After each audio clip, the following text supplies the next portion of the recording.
Salut à tous, c'est Motargeek pour URFPV. On se retrouve aujourd'hui pour découvrir ensemble le châssis freestyle Vega Gravity Holy Shit Luxury. Donc une frame à la fois légère et robuste et surtout très sexy à mon goût, créé par Fred Dauch en partenariat avec Stéphane Couchou.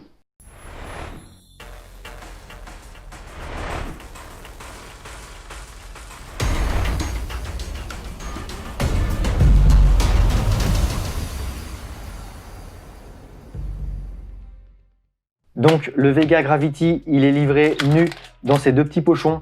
Je l'ai pris nu sans aucun accessoire en TPU. Il y en a pourtant beaucoup, des accessoires qui ont l'air très pratiques, très bien faits, très jolis avec le logo soit Vega, soit Holy Shit, que ce soit pour les embouts de bras avec la tête de mort ou le support de GoPro. Mais ça fait tout de suite gonfler la note et j'ai quand même deux imprimantes 3D à la maison. Et franchement, même s'il y a du travail de modélisation, de test, de recherche sur ces modèles, je préfère partir sur des trucs de Thingiverse. On est plusieurs sur le forum à s'être penchés sur la question et on a déjà un membre qui nous a modélisé des pièces.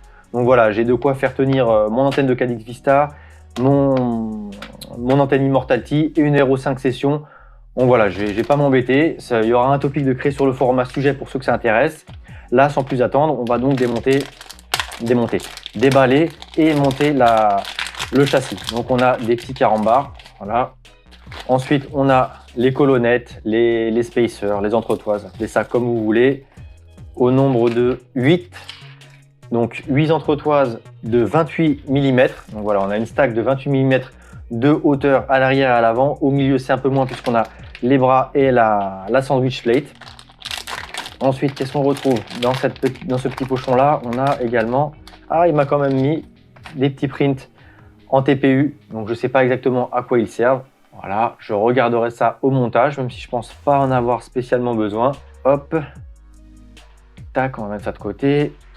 Ensuite, on a toute la visserie.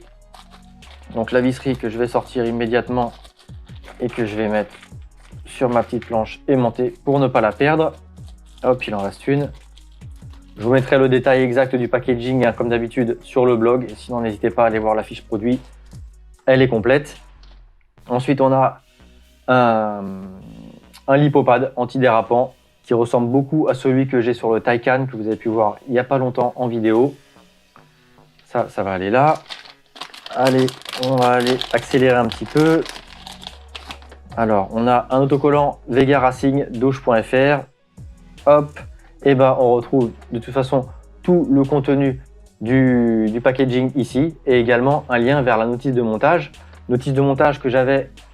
ça on va le mettre de côté, ça sert à laisser à l'image, que j'avais préparé et trouvé très facilement sur son site. Voilà, la notice est relativement simple et explicite, on sait quelle vis va où, donc voilà, pas besoin de faire compliqué, ça a l'air assez efficace, on va voir ça.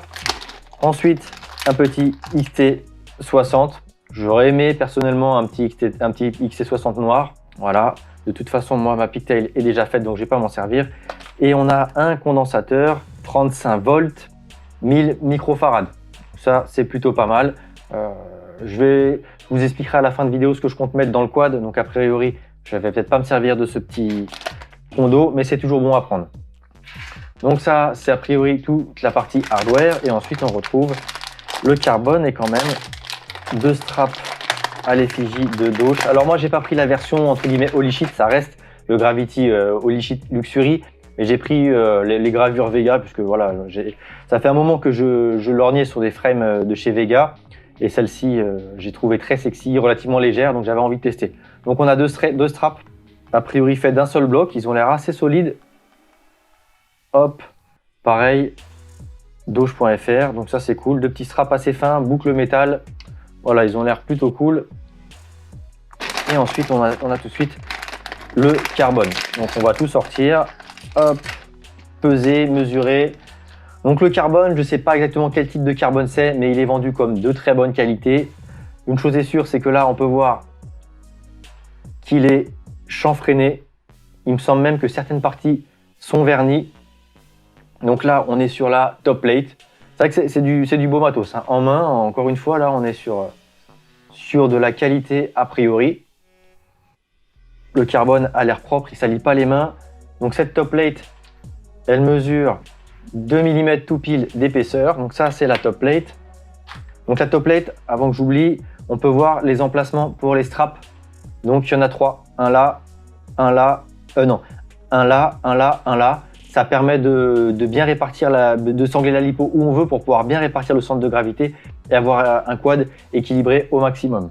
Ensuite, on a donc la bottom plate.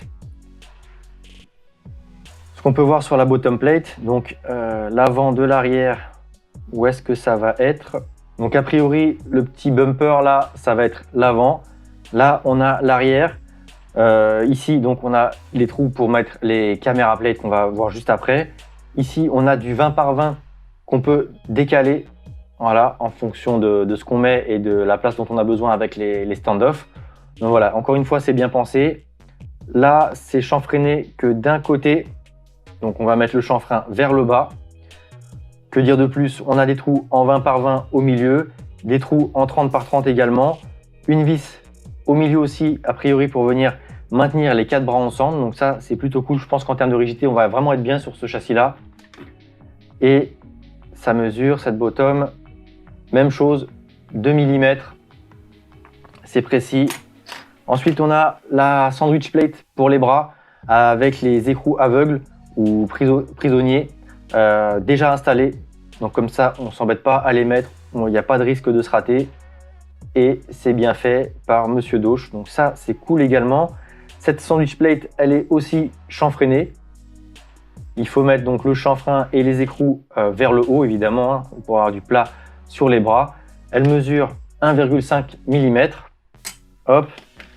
Ensuite, on attaque les bras qui ont l'air relativement épais, vernis, chanfreinés des deux côtés, avec des belles excroissances au bout, comme moi j'aime, pour protéger les moteurs. Donc ça, c'est vraiment cool. Des trous bien larges ici pour laisser passer la vis ou le clips. Voilà. Là, on a les bras qui sont censés se rejoindre, quelque chose comme ça, on verra. Il a une géométrie particulière, c'est pas un trou X, on est sur un wide X un petit peu moins encombrant. Et donc ces bras, ils mesurent, ouais, on est sur des bras de 5 mm. Donc voilà, ça devrait être costaud tout en étant assez léger parce qu'ils sont assez fins. Si on regarde, on est sur des bras au milieu de 1 cm. Donc c'est vraiment pas large. C'est pas vraiment pas fait pour y mettre des ESC, même si on trouve des ESC très fins. Le mieux quand même, c'est d'y mettre des ESC 4 en 1. Et ensuite, on a les caméra plates. Hop, caméra plate qui, elle, mesure 1,5 mm également, comme la sandwich plate. Donc voilà, 2 mm, 1,5, c'est tout ce qu'on a en termes de taille de carbone. Donc voilà, ce qu'on va faire, eh bien, c'est simplement monter le châssis. Je vais passer ça en accéléré et je vous reprends à la fin, comme ça, pour vous dire ce que j'en ai pensé après un premier montage à blanc. Et je vous dirai également ce que je compte installer dedans en termes d'électronique.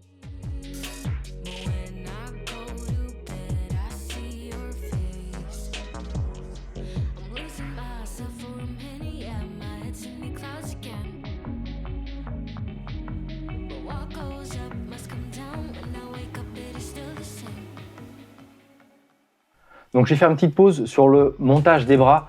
Donc les bras, c'est vraiment pas compliqué, on peut pas se tromper. Et je trouve ça plutôt bien fichu. On peut voir ici qu'on a sur les bras là, j'en ai laissé un exprès sorti, une petite excroissance en fait qui est faite pour venir se caler contre l'entretoise, histoire de gagner en rigidité. Donc ça, c'est vraiment bien pensé. Je crois pas avoir déjà vu ça ou j'avais pas fait attention sur d'autres châssis. Donc là, on peut voir que si je mets l'entretoise ici, voilà, bim, elle vient se caler contre les bras. Et là, je pense qu'en termes de rigidité, c'est vraiment nickel. Autre point intéressant, donc les bras sont fixés 4 et 4 vis de chaque côté en M3 par 10. Et il y aura également une 5e M3 par 10 qui va venir juste ici, voilà, pour venir solidifier encore plus vraiment au centre des 4 bras. Donc ça, c'est vraiment pas mal. Par contre, si on veut monter de l'électronique en 30 par 30, il faut que ce soit donc à la place de ces vis là. Donc on prend du M3 par 20 ou M3 par 30 en fonction de la taille de la stack qu'on veut. Et donc c'est déjà des vis rigides. Bon, a priori, moi personnellement, je mets du rigide partout, je mets plus de vis en nylon parce que ça casse. Mais là, c'est vraiment pris. Il n'y a pas de jeu au niveau du bras et je trouve que c'est pas génial en termes de vibration. Personnellement, ça me dérange pas parce que je vais mettre de l'électronique en 20 par 20 et en 20 par 20, ça je trouve ça vraiment bien fichu parce que voilà, on a la vis qui ne passe pas elle est vraiment pas en contrainte dans le bras. Et elle n'est pas, du coup, on va la voir, hein, je vais glisser celle-ci. Bon, il faut des vis plus petites. Et c'est pour ça qu'on a des plus gros trous sur la bottom, alors qu'on a un petit trou ici sur la sandwich plate. Et du coup, la vis vient se prendre entre la sandwich plate et l'électronique. Donc ça, c'est cool. On n'est pas directement dans le bras en dur. Donc voilà, ça c'est un petit point que je trouve vraiment sympa. Par contre, il y a quelque chose là qui m'a dérangé, c'est que ces deux vis là, je ne sais pas pour quelle raison, impossible d'y caler mon tournevis de 2 mm. Il ne rentre pas, donc c'est pas grave, je dois en avoir en spare quelque part, elles n'auront peut-être pas la même tête ronde, et ça c'est dommage. J'ai évidemment essayé un 1,5 mm, et là le 1,5 mm, il nage dedans. Donc c'est comme si ces vis là avaient... peut-être qu'il va falloir que je force un peu pour rentrer mon 2 mm en espérant ne pas abîmer le tournevis.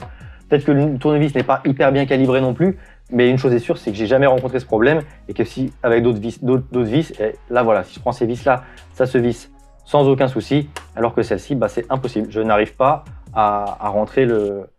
Voilà, ça fait pas la mise au point, mais j'arrive pas à rentrer la tête du tournevis dedans. Bref, c'est pas bien grave, je vais continuer le montage, mais cette petite parenthèse sur les bras, je trouve qu'elle était intéressante. Et encore une fois, bah, la conception est vraiment bien faite.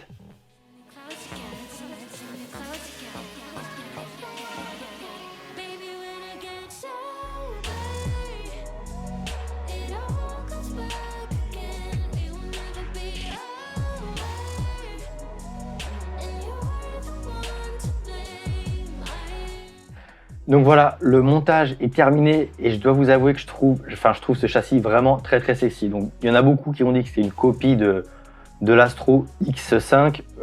C'est vrai qu'il est fin, mais après tous les châssis se ressemblent.